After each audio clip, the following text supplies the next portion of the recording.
Kia ora everybody, welcome.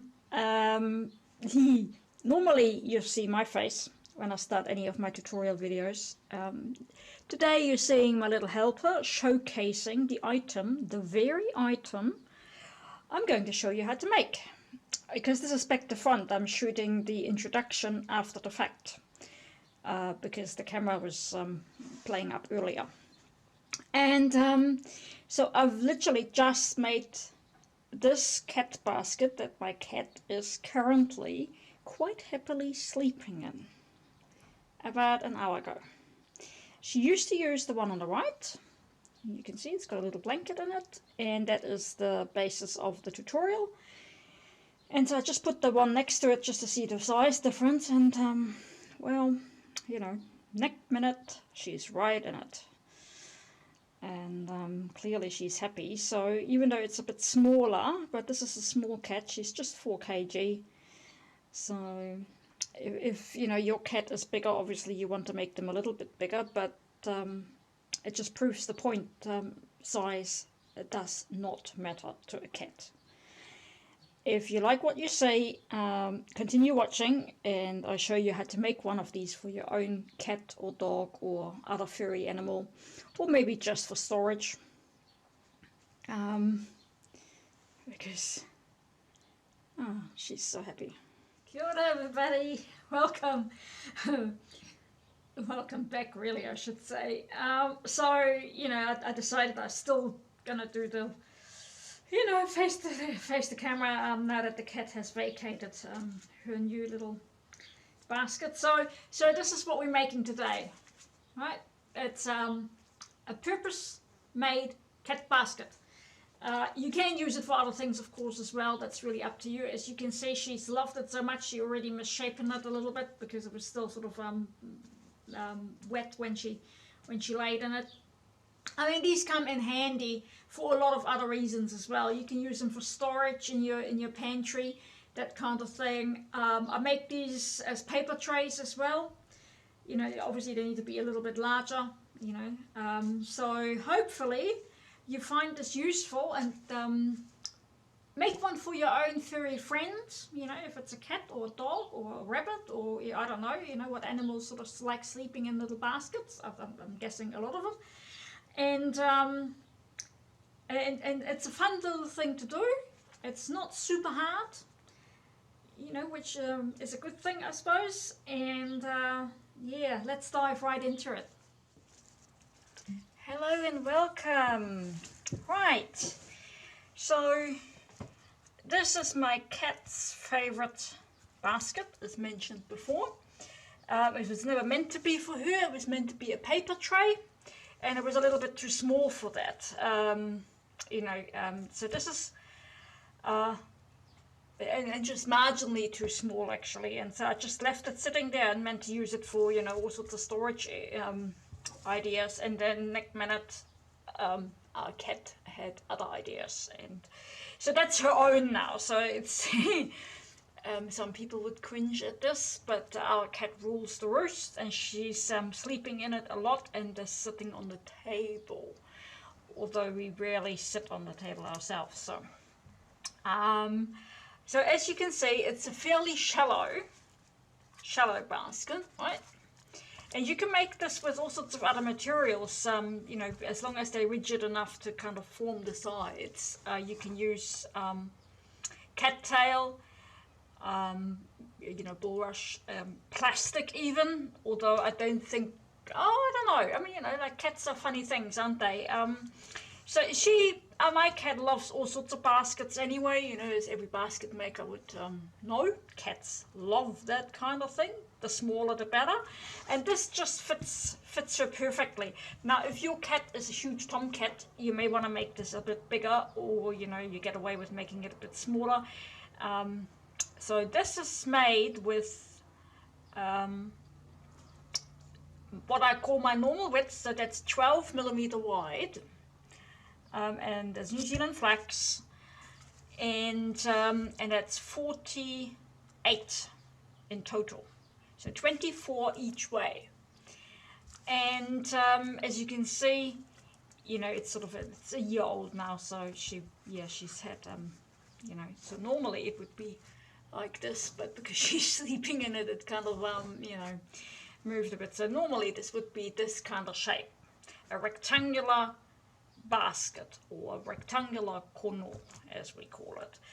And so you've got your four corners, and it's the easy part. Well, actually the whole thing is pretty straightforward. If you've watched any of my easy small basket videos, even the one I have up on Udemy with paper, where, you know, where I make a little square paper basket, you know, like that's basically the same principle, only that this is now made, not originally, but made for my cat. So every pet owner, every cat owner will want to learn this. So here we go. I have, you know, so these are a little bit shorter. So these are really fairly long. I don't actually know how long these are, and before you ask me, I better double check. So these are really long. I probably don't need them this long, but so they about 80 odd centimeters long. Now, to work out how long you need them to be, these strips, or any other strips for that matter, I mean, obviously this is already made, so, you know, if you haven't made one before, that doesn't help you. So what I'll do is, I pop my tape measure there, and then I just literally move it around and follow the same strip until its very end. And so that's 53, and I still need, you know, about that much for the side for locking off. Now you will notice also that obviously, you know, the ones going in the middle need to be much longer than the ones just on the corners. So I've got a couple here that are a little bit shorter, so I make sure that I put those on the sides rather than the middle.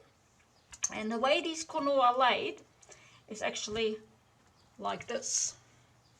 So we lay them, you know, basically square.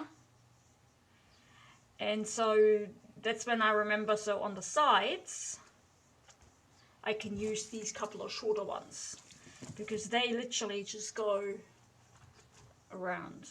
So this is how you also work out other items of weaving, you know, the length, and so you have less wastage, really. You know, so given that these long ones are quite a bit longer than what I would actually need, I might actually make the, you know, the side a little bit higher. She might like this much better, and I don't know yet. So, without further ado, as I said, we start with the short ones, because what we're doing is, so if I put it like this, so I'm start laying this basically down here. This is where I start laying it. And so, well, down here and over here. So I'm working my way this way. And I always top and tail with these, and they are from a couple of different projects, so they you know, they tend to sort of have a bit of a different color. Wouldn't worry too much. And what you're aiming at,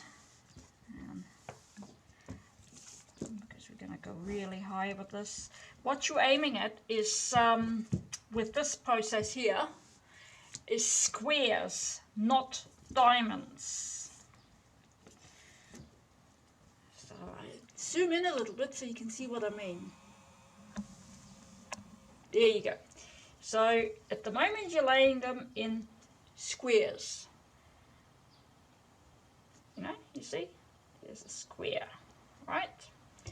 If you have never done this before, chances are, as you progress, you know, you will end up that they look more like this, and that is called a diamond, you know, because it's got, you know, like instead of a proper square, it's more a diamond shape. So that's why we lay them, you know, gotta be careful with this. If you're unsure, I use these sort of bobby pins to secure things, but really I normally start with just 2 at the bottom and then do all that I need that way, then I peg it, and then I turn it around and then add the other ones this way as well.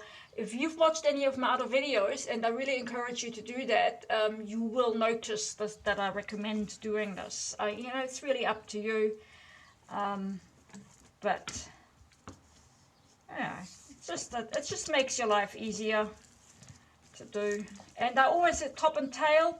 If you use New Zealand flax, harakeke, Phormium tenax, and that's a good idea because we have a thick end and a thin end, and you don't want all the thick ends in one direction and all the thin ends in the other. You want them to be sort of fairly even to give your work a fairly even kind of consistency. So what you do is you add your 24 up here this way, and then I'll show you how to do the next slot. Yeah, so that's my 24 in this direction, right? And so now what I'll do is gently kind of pull this around. It sort of opens up a little bit, but I'm not too worried about this at this stage. And then what I'll do is, right, I just pull all these back, and then I add the remaining 22, as it were, this way. So far that's the same process as both the simple purse and also the simple little square basket, the kono, that I've shown a couple of times, and also have videos about this in my in our subscribers site as well, which go into a little bit more detail. Hang on, I've just got some stringy bits here you don't want. Oh, come here. There we go. Right, so same sort of thing. Now I just add these ones into this way, and I normally, when I do this, I always weave them from left to right. It's at the end of the day, it's up to you really how you want to do it, but that way I keep the tension nice, and it just makes it easier for me personally. But if you find that there's a different way you would like to do things, by all means do it. There's no such thing as just one way when it comes to weaving. We all know that. So essentially this is all, it's called takitahi, over one, under one. A simple checkerboard kind of pattern that is used all over the world. It's not you know, like just used in New Zealand. We use it really literally all over. And you know, it's been used in this kind of weaving for generations, for hundreds if not thousands of years, so there's nothing special about it. So you just add these ones in, the remaining ones, until you have a nice perfect or semi-perfect square.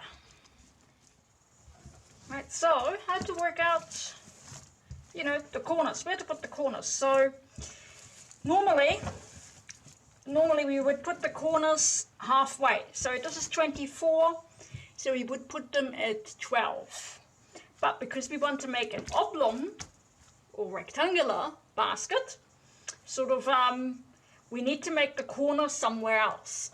So it's not a case, a lot of people think, we have to put on more strips in one direction than the other. No, we're putting them still on the same number in each direction, but we put the corners in a different place. So that's the difference with these.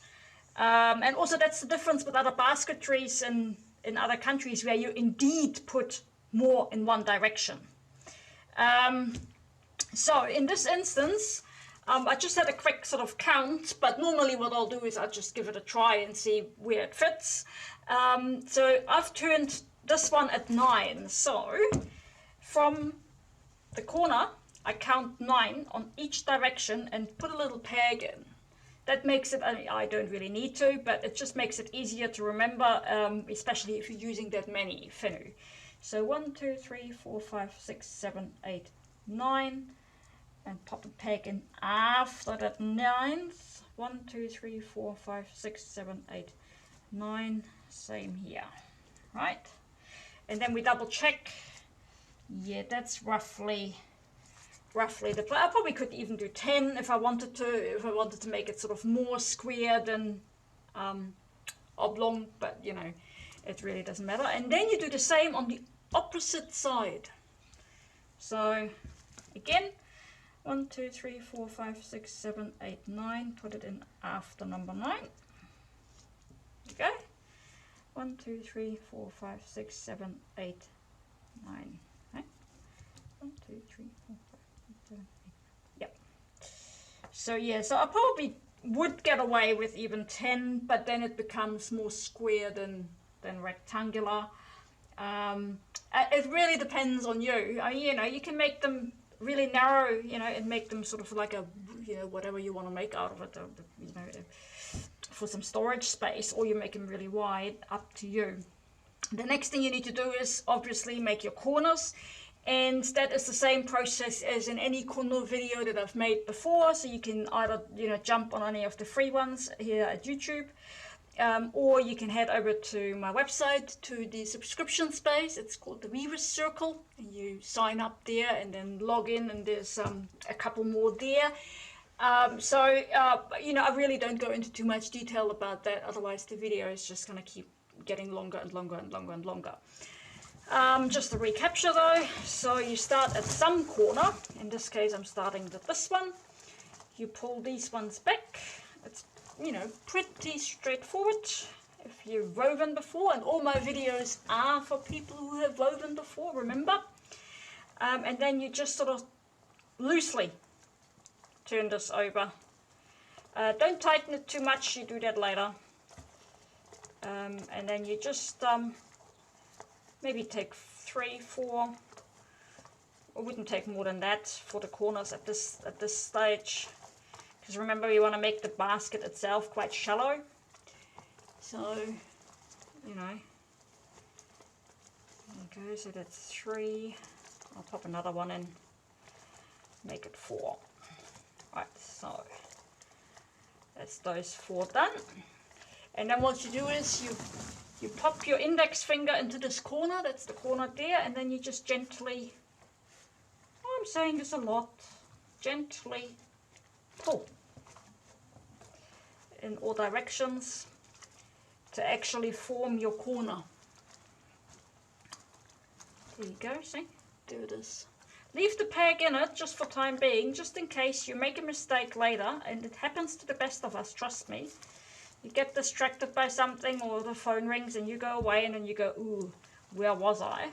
So leave that peg in there, so in case you need to undo, so you know where your corner is supposed to be. Alright, so this one. So now we need to make the opposite one, because remember, that's our middle, so we need to make this one now. Obviously going this way. Oh, they're getting a bit dry. There you go.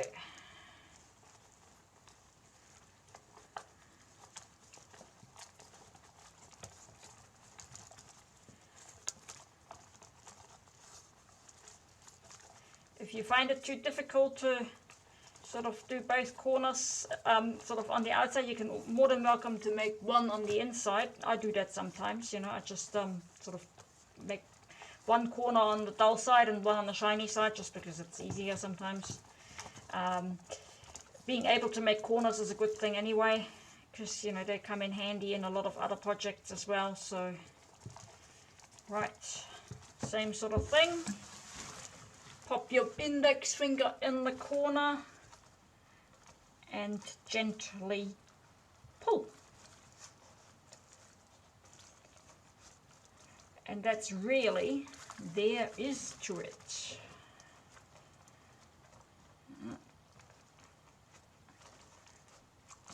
And then all you need to do is do the other 2 on the opposite side as well.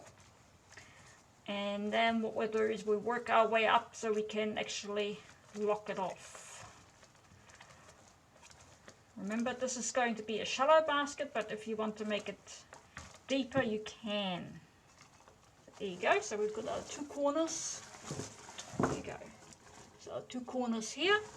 And now I just need to make the 2 corners on this side, and I'll see you there. Alright, welcome back. So all 4 corners done. Bit wonky because the harakeke wasn't quite as even as I thought it would be. By the way, if anybody's wondering, you know, I've got quite yellow, orangey hands. Most of these were dyed with the golden yellow from Terry Dye. If any of you interested, it's quite an interesting sort of subtle color, but it does bleed a bit on the hands. And you can order that with Terry Dye online directly. I don't stock it because obviously it's been made in New Zealand and they sell their own stock, but I sell all the other dyes that I'm normally weaving with. So what we have to do now is obviously finish these sort of wonky sides so they're all in the same height. If you have the height and the length in your strips, you're more than welcome to have them as high as possible. I mean, you know, I probably go up for a start, if I can, all the way up to here, so that makes it way higher than this one. So in order to do that, all you need to do is just weave the sides up. And I always tell people to, you know, keep your hand on top of this, so you're not tempted to actually go higher and then start a new zigzag pattern by accident. So if you have your hand on top of the highest point and you always pop it back in, that will help with that, with your ara, as we call it. So that's the sort of straight line from which you can lock off. Right, so can you see that? So that's basically now a straight line. Obviously there's still a bit of a gap here, so I probably need to go higher than this. So normally what you would do is you would start at the highest point and then go from there. Should have done that in the first place, not to confuse you anymore. But because see, this is like 1, 2, 3, 4, 5, 6 high, and I normally don't recommend going, if you're new to this, don't go that many in one go. Do it with 2 or 3 and just work your way up slowly. So I start back on that side here and make it 2, and then, you know, go around the whole basket essentially and weave up to this height. If it's anywhere higher, I just bypass it, and there will be obviously the other corner, and then come back to it and go another 2 until I reach the height that I want to reach. There you go. You see that? So they're all one height. Normally don't do this on a table, I do this on my lap, but kind of hard to do a video with this. Right, see, now we've come to the other triangle. We'll leave it at this, go back to this side, make it with 2, and then we come back around this way. That way you're not running the risk of you know, repeating that whole zigzag pattern too many times. Do it in little steps. If you're complete beginner, which I hope you're not, maybe just do 1 row at a time, just to get used to this whole process of you know, putting your hand back in after you've taken it out, putting them all on top. It just makes it so much easier if you have a bit of a system rather than it looks wiggly wobbly. Right, so now I'm all the way around, except I've got these couple of bits and pieces. I've still got length. So you have 2 choices. Either if you run out of length, you take this one back to this level. This is your original corner. Or if you have the length, which I think I have, you can just do another 2 rows and weave a little bit higher, which I'm going to do now. So I start back on this side because there is already my starting point. If I do it from here, I have to kind of, yeah, it's harder. So I go back in and then weave these last couple of rows in. So just keep going around until you have them all in the same height where you want them to be. Rightio, so that's all done. So they're all in the same height. Right, so from now on, you can, I can lock it off. So, and there's different ways of doing it. That's why I don't really go into this detail at the moment. So you can just, do something simple like this. And that's literally just turning them over. I've done it here on the paper tutorial that you can find on Udemy. It's really just turning them in and, making them. Or you can make it like this, and that's just, instead of turning them on a sort of on a right angle, this is more on a sort of a softer angle, and then they end up like this. Or you can do it on like this. You see that? That's my normal general double lock. So there are, a number of different ways how you can finish this. So, in order to make this video sort of not too long, I'll just do this off camera. And if you really don't know how to do this, just head to one of my other videos and, get your inspiration there. And then it's essentially done. And then, you can surprise your pet or perhaps your husband and wife with this for a storage area or something like this. So, there's definitely options. Anyway, I'll show you the end product. Rightio, so here we are.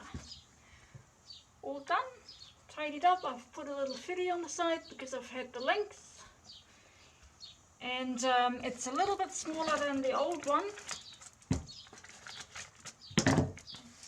by a fraction. It's still big enough for my cat because she's pretty small.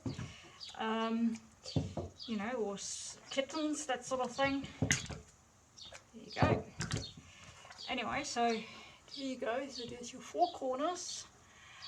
You can use it as a utility tray, in your kitchen or anything like that, but I've made this specifically as a cat basket.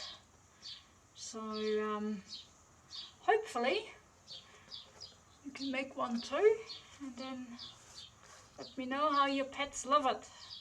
Happy weaving, everybody.